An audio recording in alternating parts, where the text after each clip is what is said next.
네, 제이준 코스메틱, 제이준 코스메틱뿐만 아니라 화장품주들이 바닥권에서 좀 순환매가 돌 조짐이 보이고 있습니다. 그러니까 가치가 훼손되는 속도에 비해서 주가가 좀 가파르게 빠져갖고 기술적 반등이 나올 수도 있다라는 의견이 지금 대두가 되고 있는데 가문스 파트너는 이 제이준 코스메틱 같은 유형의 종목들을 어떻게 생각하세요? 일단은 중국 소비재주를 같이 이렇게 뭉뚱그려서 말씀을 좀 드리도록 할게요. 여러분들이 뉴스 보셨는지 모르겠지만 이 시진핑의 4월달 일본 방문이 일단 연기가 됐습니다.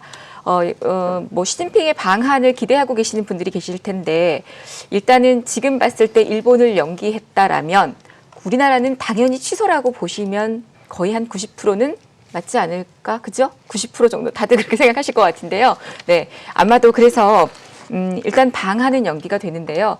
그러면 이제 시진핑이 방한하지 않는다라고 해서 중국 소비주들은 계속 악재냐. 근데 의외로 한국 화장품이나 코리아나 이런 대표적인 종목들, 토니모리 이런 종목들이 의외로 많이 빠지지 않았습니다. 그래서 제가 아까 앞전에 이슈에도 말씀을 드렸던 것처럼 중국 소비재 관련주들을 비롯한 화장품, 호텔 신라, 여행 관련주, 관광 관련주들이 여러분들 지금 보시면요. 비단 중국 소비재뿐이 아니라 화장품 관련주들, 답답하시지 않으세요? 집에만 물론 어떻게 보면 주식은 호재일 수도 있는데 그래서 개인들의 자금이 많이 들어오는지는 잘 모르겠는데요. 답답하시죠? 다들 막 우울증 증세가 저희가 들어오기 전에도 막 그런 얘기를 했는데 우울증 증세가 걸릴 것 같고 그런데요. 이게 만약에 조금만 진정이 되면 분명히 다들 이제 여기저기 여행들 다니고 아까 영화 같은 경우에는 지금 못 본다고 해서 나중에 볼 수 있는 게 아니지만 여행은 또 이게 하나의 어떤 그런 레저이고 하기 때문에 이 여행은 미뤄질 수 있다고 보입니다. 그래서 지금 여행주들이나 소비재 관련주들, 호텔 신라라든지 파라다이스, 또 GKA 이런 종목들이 강원랜드 잠정적으로 문을 닫기는 했었지만 저는 오히려 지금 같은 이런 시기들이 저점이다라고 본다라면 나중에 추후에 4월달, 5월달 조금 코로나가 어느 정도만 진정이 된다 하더라도 분명히 소비는 늘어날 것이고 여행도 갑자기 이제 차고 넘칠 것이고요. 그동안 답답했던 사람들 다 콧바람 쐬러 나가실 것이고 아마 해외여행들 가고 할 텐데 그때쯤 되면 오히려 이런 것들이 더 기저효과는 강하지 않을까라는 생각을 해봅니다. 그래서 또 토니모리 같은 경우에도 보면 코스믹스 같은 경우 보면은요, 주가가 의외로 바닥권에서 기술적 반등이 이어지고 있고 기관들의 매수세가 굉장히 좋습니다. 이런 종목들, 의외로 기관 수급이 들어오고 있기 때문에 소비지들을 비롯한 화장품, 또 여행, 관광, 호텔 신라 이런 종목들은 지금은 저점이지만 보유하고 계시는 분들이라면 조금 희망을 갖고 계시고 또 신규 매수라면 조금 더 1, 2주 정도 후에 보시는 그런 전략들이 어떨까 싶습니다. 네, 잘 들었습니다. 자, 참고로 2월 중국의 제조업 구매관리자 지수가 역대 최저치를 경신했습니다. 2008년도 11월 금융위기 때보다 더 낮은 수준을 기록했는데 자, 중국 정부 입장에서는 적극적인 경기 부양 정책을 펼쳐야 될 명분은 일단 확보가 된 상태인데 자, 향후 중국 정부의 어떤 경기 부양 정책 발표를 앞두고 중국 소비주가 V자 반등이 나올 수도 있다라는 어떤 의견이 있는데 최종호 파트너는 그런 의견에 공감하세요? 저는 충분히 좀 공감을 좀 하고 있고요. 가장 안 좋을 때 투자를 하시는 전략에 대해서 말씀드리고 있는데 지금보다 더 안 좋을 수 있을까 이런 생각이 좀 되고 있습니다. 저희도 얼마 전에 연을한 종목을 좀 투자를 하면서 가까스로 좀 플러스 전환돼서 저희도 일부 좀 팔고 그리고 지금 화장품주를 다시 매수하지 않고 있는데 다시 한번 저희도 좀 저가 매수를 좀 노리고 있는데 연우나 좀 아까 말씀하신 제이준 코스메틱이나 이런 종목들의 공통점이 뭐냐면은 작년도 3분기 실적을 보시면은 점진적으로 실적이 좋아지고 있다는 것입니다. 그래서 화장품 업종들이 최악의 순간을 지나가고 있었고 아모레퍼시픽도 작년 3분기에 어닝 서프라이즈가 일어나면서 드라마틱하게 좀 반등이 좀 나타나고 있었죠. 물론 과거처럼 예전처럼 화장품 업종들이 굉장히 좀 불을 뿜면서 주가가 상승하기는 힘들겠지만 적어도 지금 현재 밸류에서는 충분히 저희가 매수할 만한 여지가 있다라고 판단이 되고 있고 자 시진핑이 지금 한국을 방문하는 것이 좀 연기가 됐다 이렇게 취소가 됐다라고 얘기하는데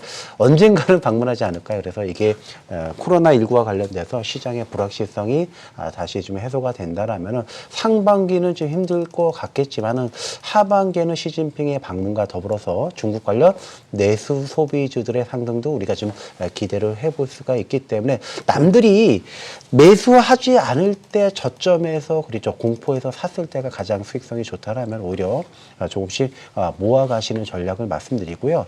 특히 저 같은 경우에는 물론 대형주들도 있겠지만 소형주들이 좀 드라마틱하게 좀 상승 가능성이 높기 때문에 저 같은 경우에 지금 뭐 연우 같은 종목을 뭐 저점에서 조금씩 모아가시는 전략을 말씀드려 보겠습니다. 네, 잘 들었습니다. 참고로 이 중국의 이커머스 플랫폼을 적극적으로 활용하고 있는 일부 화장품 기업들은 오히려 코로나19 사태 때 실적이 좋아지는 그런 시그널이 나오고 있고요. 그리고 외국인 전용 카지노 기업 GKL 파라다이스, 특히 파라다이스 같은 경우에는 1월, 2월 매출액이 공개가 됐는데 매출액이 전년 같은 기간 대비 좀 증가하는 모습이 나오고 있습니다. 그리고 위생용품으로 이제 카테고리를 확대하고 있는 화장품 ODM 기업들도 생각보다 타격이 없을 것이다라는 어떤 전망치가 있는데 김현철 파트너는 이런 어떤 중국 소비주들에 대해서 어떤 관점을 제시하실지 궁금합니다.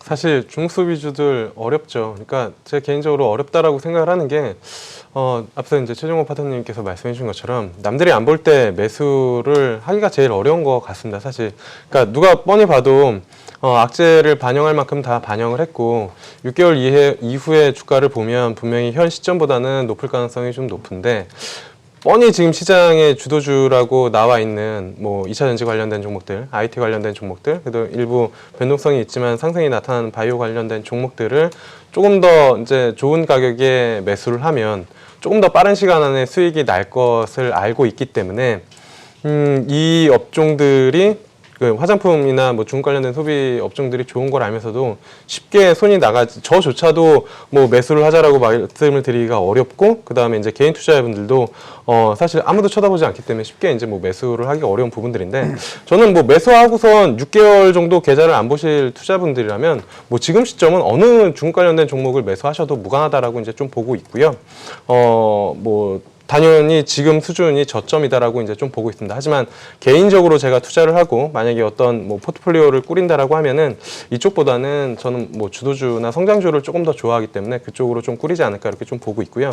그리고 또 하나 좀 뭐 말씀을 드리고 싶은 건 중국 관련된 종목들, 중국 소비주에 관심이 있으신 분들은 과거만큼 이쪽에 멀티플을 주지는 않거든요. 그러니까 밸류 프리미엄을 주면서 성장 섹터가 아니다라는 인식이 어느 정도 이제 자리 잡혔기 때문에 그래서 저는 사실 요즘에 중국 주식이나 아니면 해외 주식 하는 게 워낙 쉽기 때문에 정말로 뭐 시진핑 방안이나 아니면 중국 뭐 소비 데이터 이런 것들을 보시는 그러한 열정을 가신 투자분이라면 차라리 중국 관련된 기업 뭐 시총 뭐 10위 안에 있는 소비재 관련된 기업을 사는 게 훨씬 더 수익률 측면이나 아니면은 뭐 계좌 관리에서 도움이 되지 않을까 뭐 이런 조언까지 한번 좀 말씀드려 보도록 하겠습니다.